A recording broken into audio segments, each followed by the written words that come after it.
You ask Tiger to solve. This deals with linear equations with one unknown. The final result is x equals 1. Let's solve it step by step. Simplify the expression.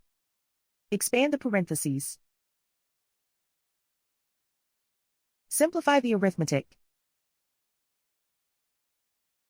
Find the greatest common factor of the numerator and denominator. Factor out and cancel the greatest common factor. Swap sides.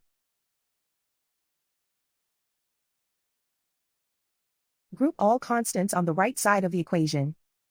Add 3 to both sides. Simplify the arithmetic.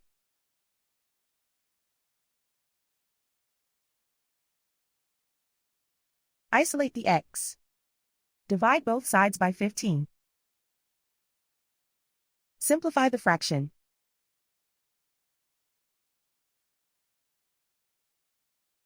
And so the final result is x equals 1.